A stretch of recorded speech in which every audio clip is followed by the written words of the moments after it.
Welcome back to Digital Publishing Online, and I'm Lisa Gabrielle.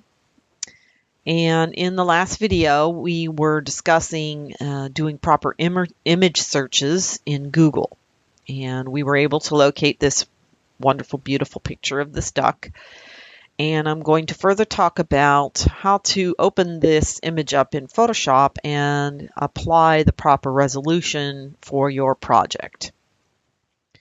All right, so I instructed you to save this image into an images folder in your project folder. So I'm going to go ahead to that area and I'm going to locate the image, and here it is. And I'm going to right mouse click and I'm going to open that image in my Photoshop program.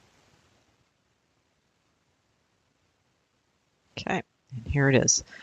Okay, so based on the searching features in Google, we're pretty sure that this image is at least high enough in resolution, but let's check out what resolution it actually is. So to do that in Photoshop, you go to Image and you pull down to image size. Okay. Now it says here that the image is a 2.756 by 1.968 in size. But the resolution is 642. Now this image, regardless of what you may think, even though you're saying, oh, it's just not the right size for what I need, it still will work, and I'm going to show you how to adjust it to work for this project. So to keep in mind, all the images, and a couple of notes that you should jot down, all the images for this project should be at least 150 to 200 dpi. Okay.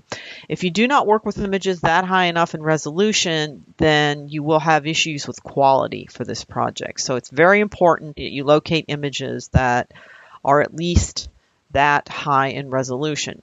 This image that we're looking at on the screen happens to be higher than that, but we're going to go ahead and adjust it to be the resolution that is required for this project. So since we're working online with this, I'm going to work with the lower of the range, which is 150. So I'm going to go ahead and I'm going to change the resolution of this image. Okay, but before I do that, I'm going to turn off this feature here called resampling. Okay, and it's very important that you turn this off, because if I make this change with that turned on, what it's going to do is it's going to resample my image, which is going to eliminate color information, and we do not want that to happen. So turn off the resampling.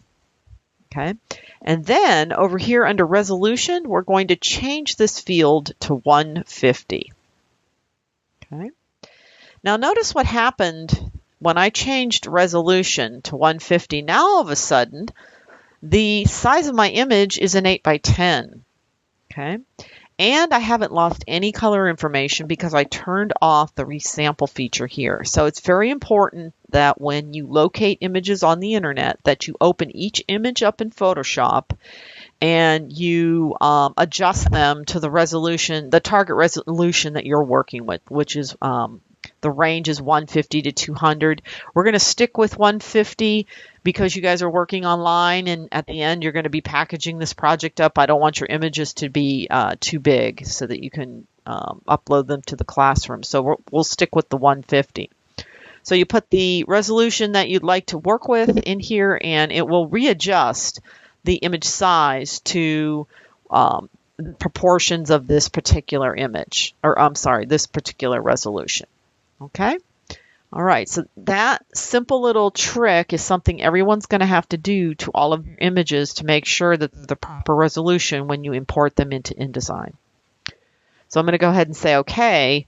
And now my image is ready to be used in my project. The other thing that you need to do to all your images is you also need to convert your images over here to CMYK.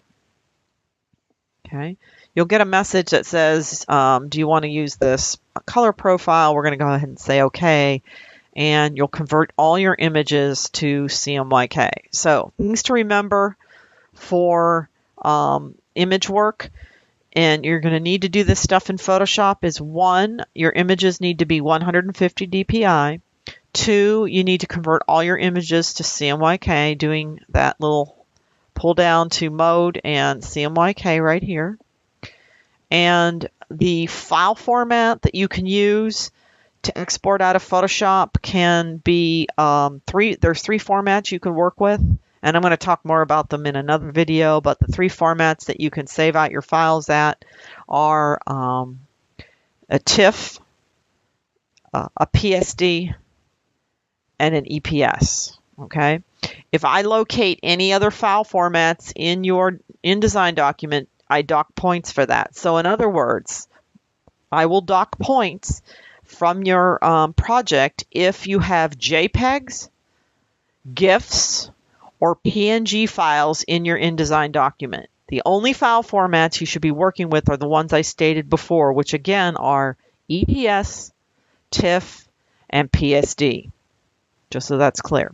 Okay, so I'm going to stop this video, and in the next video we'll talk more about some things that you encounter when working with images in InDesign.